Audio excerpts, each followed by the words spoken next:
Hey everyone, Joe Axman here, the mediocre astrologer. Man, he's okay.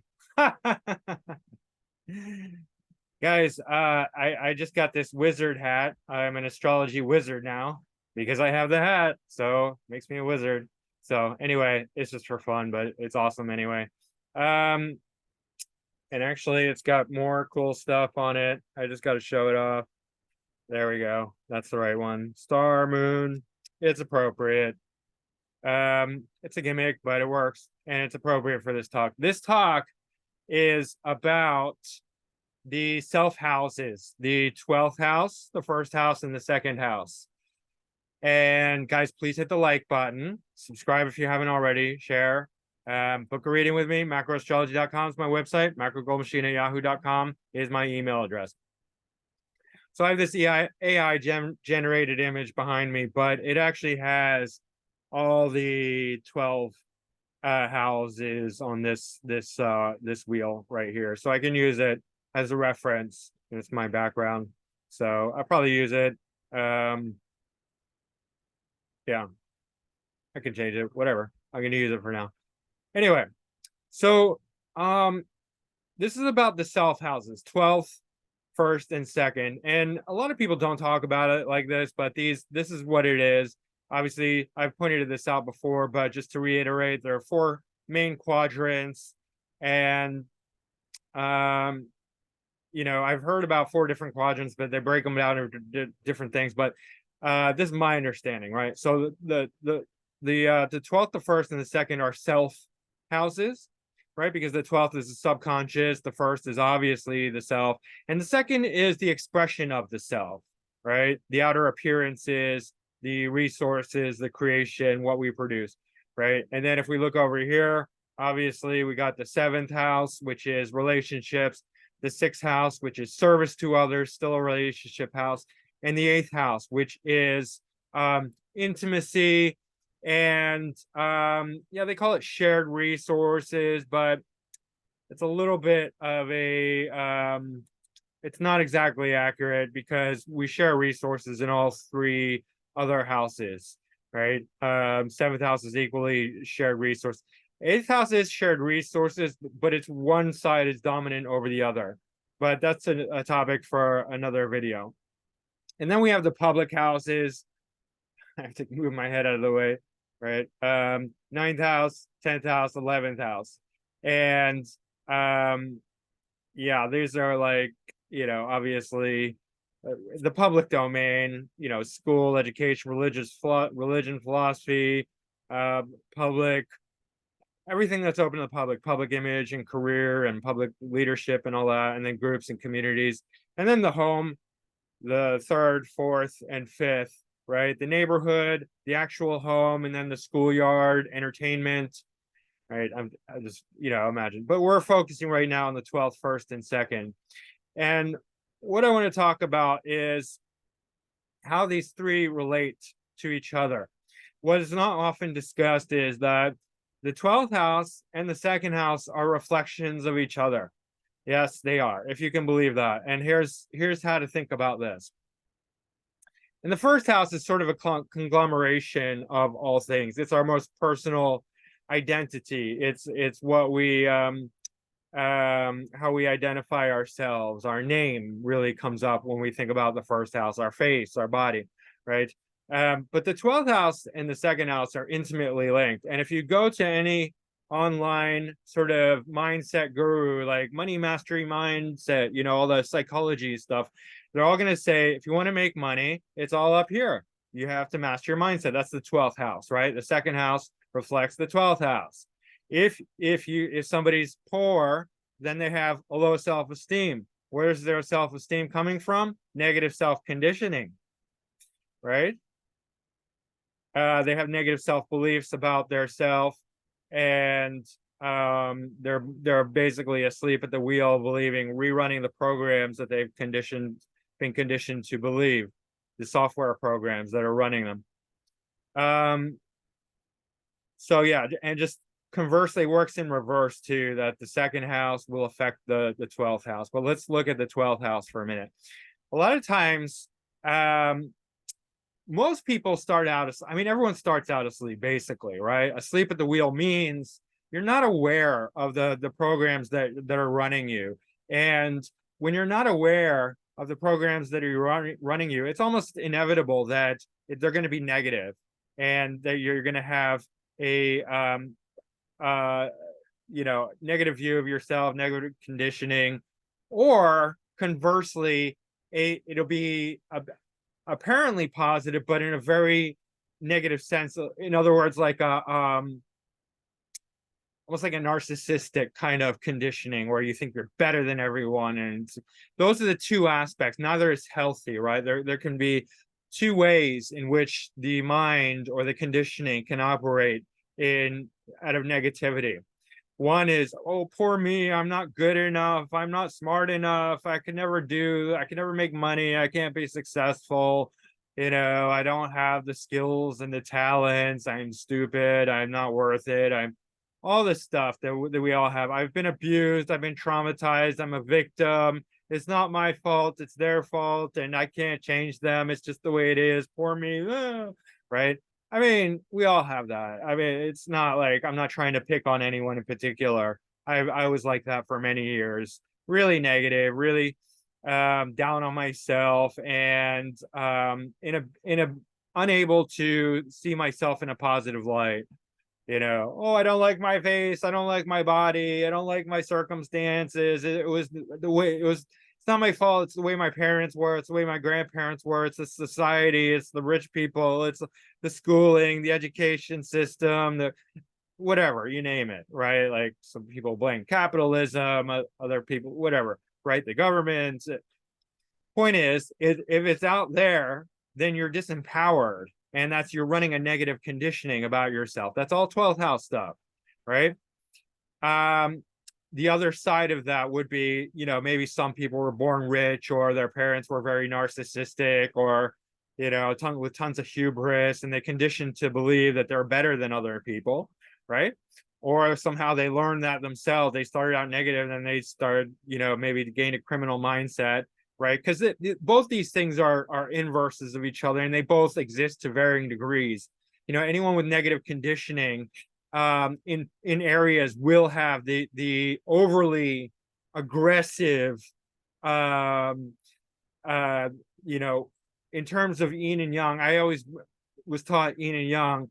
They would have the very yang side of that in certain areas, like, oh, I deserve it, I'm better than other people, and it's not, I'm a victim, therefore I'm entitled, and therefore I'm going to take what's mine, and I'm going to take advantage of other people. I'm going to rob, steal, cheat, lie to get what I want, right?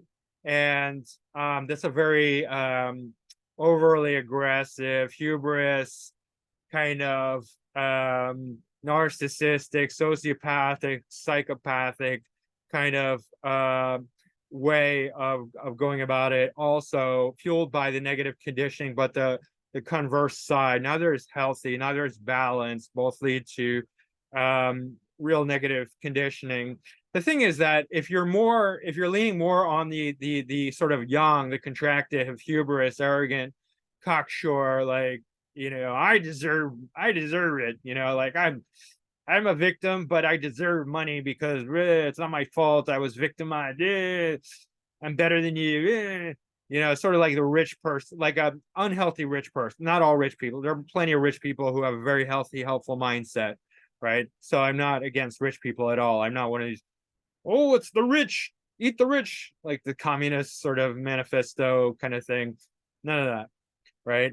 I like healthy people, whether rich or poor.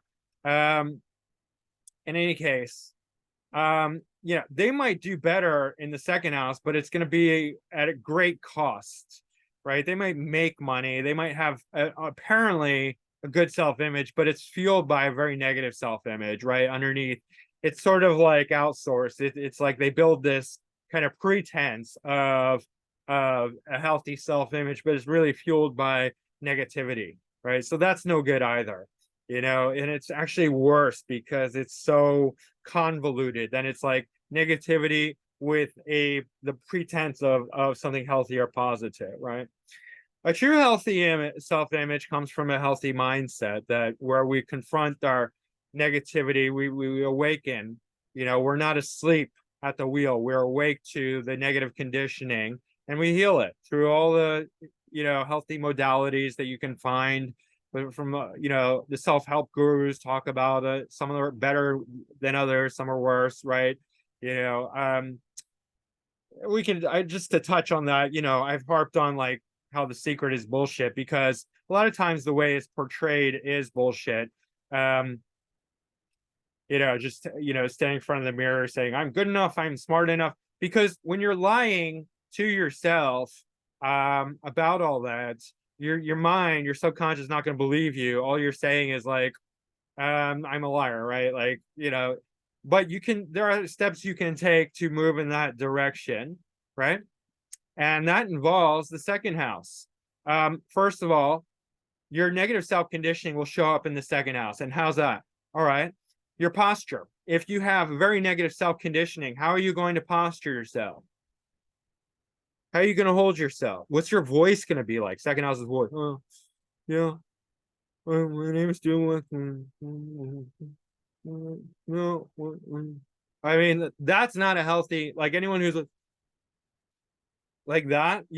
I've seen people walk down the street, and then I used to be like that, where it's automatic. Like you get your body is conditioned in a way to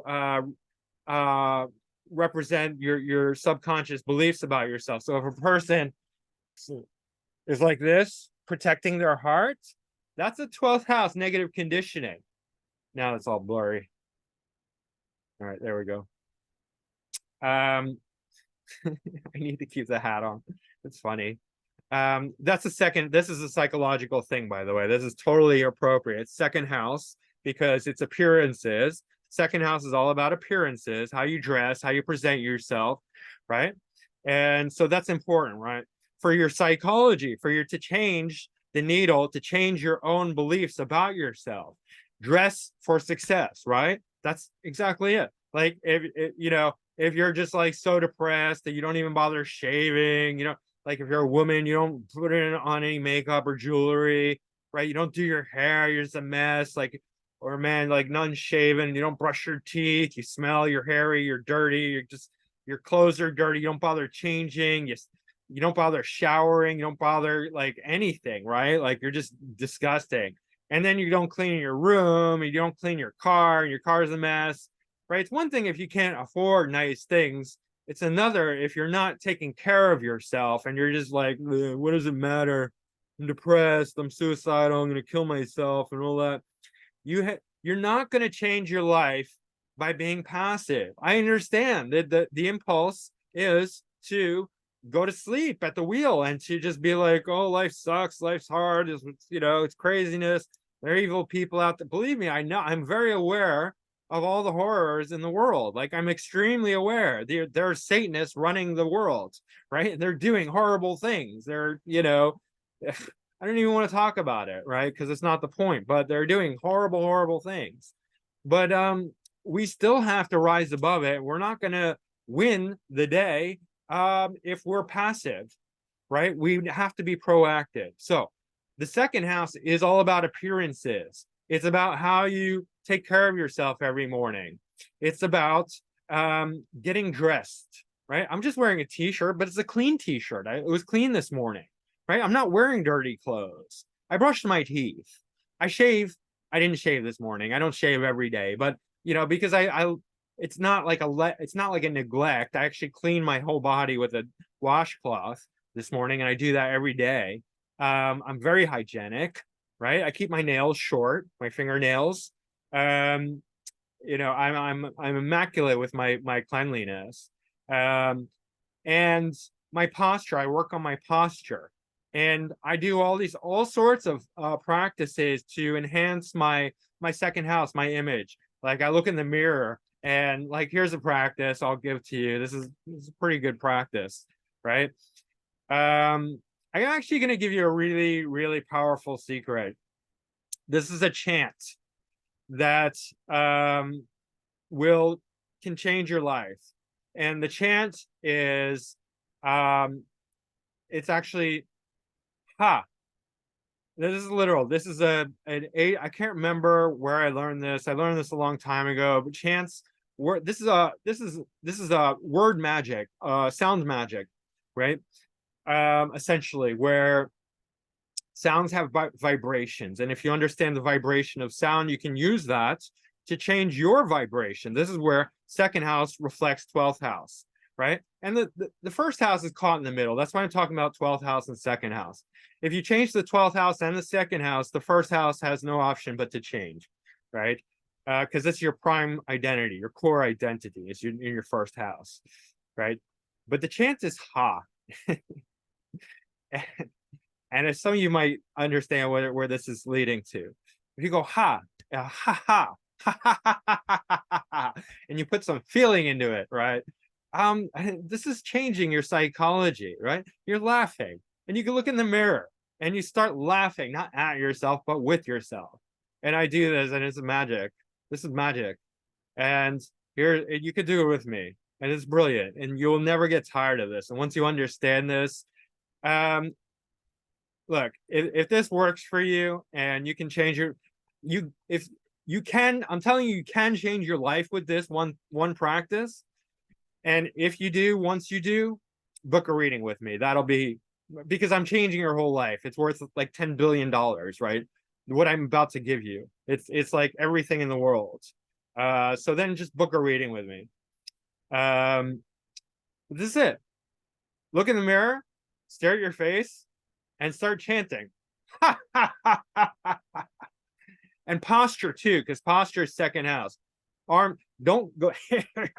That's something to hide. That's like the evil, the wicked, witch or mastermind who's pulled one over on the masses. That's unhealthy. No, arms wide open, bigger than life, conquering everything. This is a victory laugh. This is a victory chant.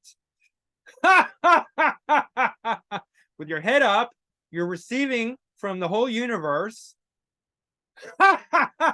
And you conquer all your enemies, because all your enemies are inside. They're all in the 12th house, the house of hidden enemies, right? It's not external, it's internal. You are your own enemy, right? That's 100% of it. That's all of it, right? I'm giving you the secrets to everything. The secrets to the universe, right, are right here. You can change everything. So second house is how you change the 12th house. 12th house is how you change the second house, right? You want to get rich, you change your subconscious. You want to change your subconscious, you do second house practices, which means wear the hat that you want to be like. Portray the image that you want to portray. Do the postures, arms wide open, chest open. Look in the mirror. You don't have to look in the mirror. You can look in the video, like, I'm sorry, blurry. Okay, second house, and we need to correct the second house. You can just do it like, watch a funny movie and just laugh through the whole thing. And if somebody's like, what's wrong with why you laugh? It's like, it was really funny, right? If you're self-conscious and you're worried about people hearing you, you put on a funny movie and you just practice laughing. Even if you're not feeling it, you start laughing, and then you laugh at yourself because you're being ridiculous, right? Get over yourself. Stop taking yourself so seriously. I'm giving you magic. I'm giving you the secrets to the universe right now, right? This will change everything. This is how you change your subconscious, right? Using the second house to influence the 12th house, using the 12th house to influence the second house, right? So do it with me. And even if it's not real, it'll become real. Once you learn how to do this, get really good at laughing.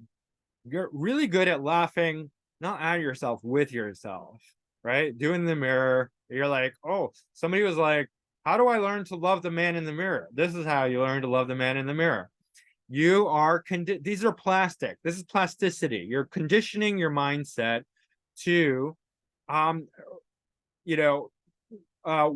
wire and fire, as Joe Dispenza says, that the neurons that fire together wire together. You're conditioning it in a positive way. And yes, it doesn't feel comfortable at first. You're like, oh, you look in the mirror, like, oh, I hate that person, right? You might not say that, but that's kind of the feeling. You have to change that. It's not comfortable, but it's about the same effort that is required to go to the gym and lift weights. So if you need a primer for any of this, you're like, I'm not there yet, go lift weights in the gym. That's a really good primer, because then you're conditioning your whole being to push against resistance, because this is what it takes to change yourself. If you want to change yourself, you have to push against resistance. There's no other way. And it's not going to be comfortable. Look in the mirror and elicit laughter. I don't want to say force yourself to laugh. Elicit laughter. Just start chanting, ha, ha, ha, ha, ha, ha, ha, ha. And if you're not happy, if you're miserable, it's okay. Just be miserable and go, ha, ha, ha, ha, in the mirror. Ha, ha, ha, ha. And you're going to be like, damn, I feel like an idiot. And laugh with yourself, right? And then after you made a fool of yourself, you're gonna find it funny. And then you're gonna have a real laugh. You're gonna, right? After you do the fake laugh, you're gonna really laugh, right? And then go with it, roll with that, and use that real laugh to elicit a further laughter.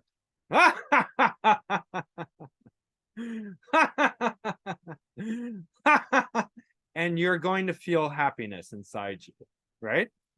And this is conditioning your whole being. And you can imagine that you need to flood every cell in your body with this laughter, with this happiness. And through that, you're changing your whole subconscious mind, because we store these emotions in our body, right?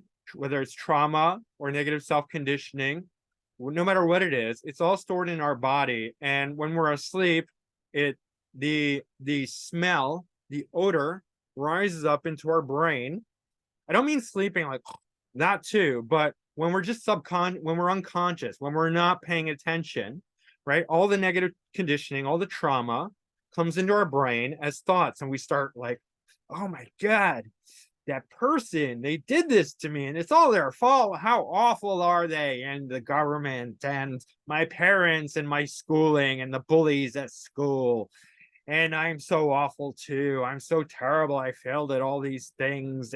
But it's not my fault. It's their fault. And all these negative thoughts emanate from the body, right? So emotions come from thoughts, right? If you think about something, the old snake analogy, right? Like you see a snake, oh my God, a snake. And you're like, oh, it's just a coiled rope. Oh, what an idiot I am. I'm relieved, because the emotion follows the thought. But the trapped emotions in our body that come from trauma and negative self-conditioning from our parents, from society, from everything, from our education system, also produce thoughts. It works in reverse. These are undealt with, unresolved emotions trapped in our body, which hide in weak parts of our body, which, by the way, attract further weakening. Like when we're addicted to the negativity, then we have to drink and eat and smoke our way into the similar low vibrations. These are low vibrations, right? We need to keep ourselves in a low vibrational state, because otherwise the negative conditioning can't stay there. It wants to come out. It's very uncomfortable. So we have to keep ourselves negative. But they emanate the thoughts, and they hijack the mind, and they hijack in order to reinvigorate the feelings that they feel, right? They need the mind and the emotions together. They need the unification. The negative emotions need the thoughts. The negative thoughts need the negative emotions, right? So if you're having negative thoughts, it's a clear indication that you're harboring negative emotions in your body. It's also an indication that you need to keep your condition, your energy low. And that means alcohol, drugs, cigarettes, medications, junk food, sugar, right? Laziness, fats, right? All the things, they all go together. And once you start elevating, you change. It's inevitable, right? You can't do all the harmful things to your body anymore. You don't want to. You want to keep the healthy habits. You want to stay active. You want to stay positive, right? So, and that's where the first house comes in. That's the body part. The body, face, mind, it's all connected, right? Because the first house is about your actual body. right? So that's the caught in between part between the 12th house and the first house. So I'm giving you guys gold, right? By the way, my email macro gold machine, that's a second house asset that is influencing my 12th house subconscious. I didn't know this, but it's just like some intuition long time ago was like, yeah, okay, give my email something positive, right? It's the same as like, you know, um, a mantra or an affirmation, right? It's not lying. It's not like I'm great. It's just it's like a subtle, constant reminder to kind of create that in my life, right? And by the way, so if you want affirmations, instead of saying I am, you can say I am, but if it's like something that doesn't, that's like, I can't say I'm rich when I'm not rich. I'm not rich yet. But what I can say is like, what does it feel like? Right? What does it feel like to be a millionaire? What does it feel like to be successful? What does it feel like to be whatever your goal is? Right. And that's all, that I could dive into that more, but I mean, there's so many self-help gurus who specialize in that. I'm tying it into astrology. That's my specialty, right? That gives it a lot more credence, and nobody else is doing this. Nobody else. Well, I don't know nobody, but not many people. No self-help gurus that I know of are looking at astrology, to um, validate or further, um, dive deep into the psychology and whatnot, right? So anyway, all the second house stuff will influence your subconscious. So I talked about the laughing, the happiness. Obviously, gratitude is going to be a big part of that. Be grateful, acknowledge. We're all grateful for things we don't realize that we're grateful for. So it really, really helps to acknowledge what we're already grateful for. You're not lying. You're not being deceitful. You're not saying anything dishonest. You're just telling the truth about things that you wouldn't have done otherwise. And the second house practice, besides making yourself look good every morning, you take care of yourself, you clean yourself, you dress nice, you clean everything, you clean all your resources. These are all second house things. Your car, your clothes, your home, all clean, all nice. You want change, you have to put in the effort. Go to the gym. That's a second house thing because it's all about appearances, right? And then you confront your negative self-beliefs, right? You do the psychological work. This is 12th house. You watch your mind.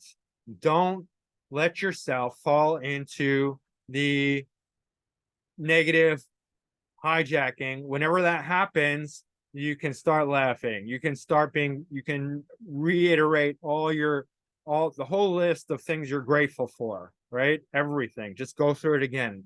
You're like, oh, I'm so thankful that I have all my toes, like I have I have all my fingers, right?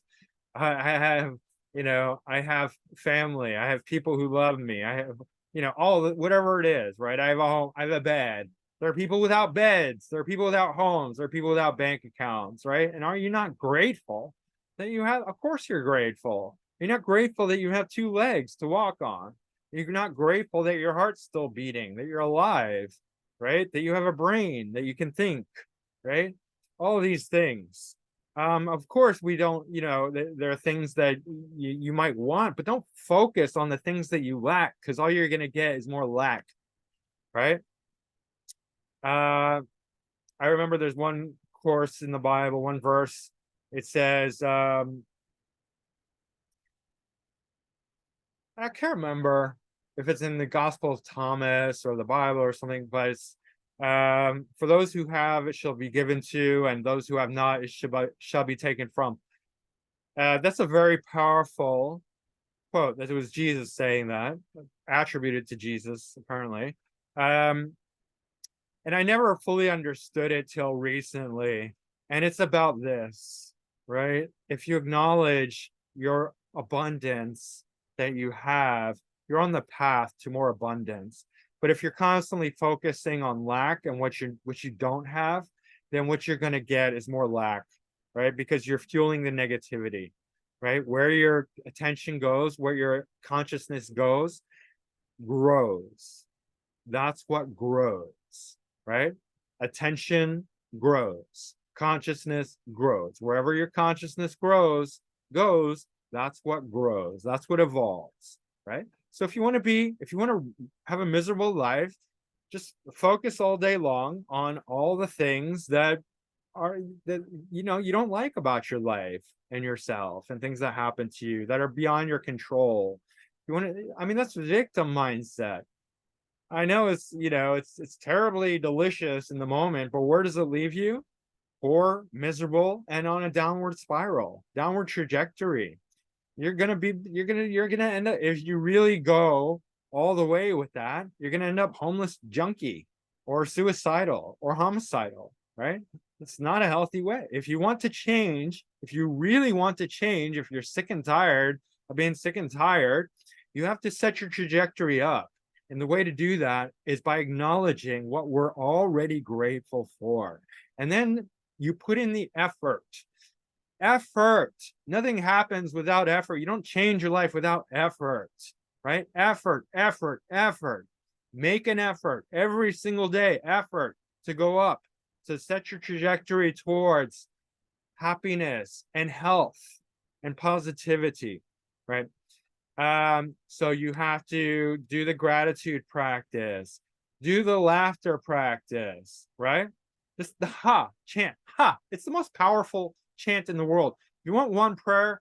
So the difference between a prayer and a chant is this: a prayer is words, a chant is sounds, right? So it's, a prayer is actually third house, and chanting is actually second house, right? Because sound is just voice.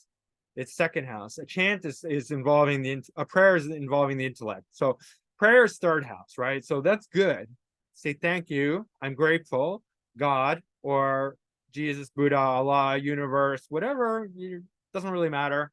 Or you could just be, if you're atheist, you can say my self-conscious mind, subconscious mind. You can talk to your subconscious mind, right? And it's especially good if you have like a relationship sign in your 12th house, like Libra, like I do, right? Then you're activating that, like, dear 12th house, right? Dear subconscious mind. It'll be more responsive because it likes that duality. Or Virgo, Scorpio, even Gemini or Aquarius will respond to that very much so, right? Or any of the relationship planets, but that's besides the point for now. However you want to term it. So the third house is the prayer using the words. Second house is the chant. The best chant there is that I'm aware of, because it's significant. The best chant there is really is ha, right? And that's literal. I'm not being facetious. I know it sounds kind of hokey, like, oh, you're just laughing. That's not a real chant. Why don't you do like Namyo Horenge Kyo, Namyo Horenge Kyo, right? Or Om Mani Padme Hum, Om Mani, do whatever you want, right? But Ha is an excellent one. If you like other chants, great. But Ha is it leads to that feeling of happiness and laughter. And think about this. So this is something I often think about when I'm in the midst of feeling that bliss from chanting Ha. It's like, I was like, how does Elon Musk laugh? And I'm like, I have no idea how Elon Musk laughs, but I'm like, all right, I'm gonna do an Elon Musk laugh, and it's like, ha ha ha ha ha. Like $200 billion, however much billions of right? Like with your arms wide open, you're in the reception mode, the receiving mode, like hands open, pointed up, head up, and you're like, as loud as you can, right? Like that's how does King Charles laugh, right? I just like just have fun with it. How does or like how does your dad laugh? I don't know. Oh, how does your mom laugh? How does Uncle Bobby laugh when he's, had a few too many drinks? I don't know, but it doesn't matter. And who cares? Like, you're just having fun with it. And if it's, the more ridiculous it is, the more you're going to laugh about it. And the more you're going to change your subconscious programming, because this laughter, this happiness is getting into every cell in your body, which means you're programming your subconscious mind. Your subconscious is held in your body, it's stored in your body. And when you can use visual practices to what's the word? Visuals, right? When you imagine that this happiness is permeating every cell in your body, it literally is, right? And you just keep doing it, and you keep doing it, and you keep doing it, because the converse is also true. When you spend years and years and years focusing on the negativity, that negativity is being held by every cell in your body. And so every cell in your body eventually starts emanating this negativity up into your mind, just like smells, like the stinky trash that you didn't take out, right? And then you become suicidal. I've been suicidal. I spent years being suicidal because I spent years focusing on all the negativity that, like my brother dying and the trauma. He was hit by a train when I was 10, he was 12, right? Or like all my failures, all of my inability, the negativity it's a perpetuating cycle, it's a downward spiral, right? And you have all the evidence in the world why you should be unhappy, right? And so that permeates every cell in your body. And then that all that negativity makes you suicidal, right? You're just like, I don't want to be here anymore. And that was my whole life story for decades, right? So if I can change it, so can you, right? So I visualize that every cell in my body is becoming happy when I'm doing this ha chanting. It's ha chanting. You don't have to actually be happy. That's the secret, the real secret that I'm talking about. You can be miserable and you start chanting ha ha ha ha ha ha, and just, okay, put a frown on your face. Ha, ha, ha, ha, ha, ha. Try it, right? You can't do it for long. Then you'll be neutral. Then ha, ha, ha, ha. And then you're like, what an idiot am I? And then you start laughing at yourself because you're so dumb, right? If you need a prop, if you need a gimmick, because this is second house, it's going to influence the 12th house. You get a gimmick, buy a funny hat, whatever you like, right? I'm going to buy more gimmicks just because they're useful. And then you can laugh, go to the mirror and just start being like, stop taking yourself so seriously, because there's nothing. It's like, as Osho said, it's all one big cosmic joke. So laugh about it. Right. So guys, it's really simple when you get down to it. Work with your subconscious. You can write about it, and that's more like literal, like 12th house stuff. You can write out your limiting beliefs about all the stuff, all the things, right? What do you actually believe about yourself? What do you believe about what you're worth, what you can do, what you can't do, what you're afraid of, right? But the second house is also equally important. Additionally, the 6th and 8th house are reflections of each other, but that's another talk for another time, which I'll get to, right? But this one is really important because it's about the self, and the subconscious is reflected in the second house: appearances, wealth, self-worth, self-esteem, and how much money you can make. It's a literal reflection of that. So guys, that's it for now. Yeah, I want to elaborate further, but that's another video, like really going into detail about the planets in the houses, what happens if you have this planet, that planet in the 12th house, first house, second house, right? But we'll get there. So this is it for now. All right, thanks. And I will see you soon. Mediocre astrologer wizard apparently. Signing off. Man, he's okay. All right, guys. Laugh. Take a victory laugh. Laugh it off. All right, take care.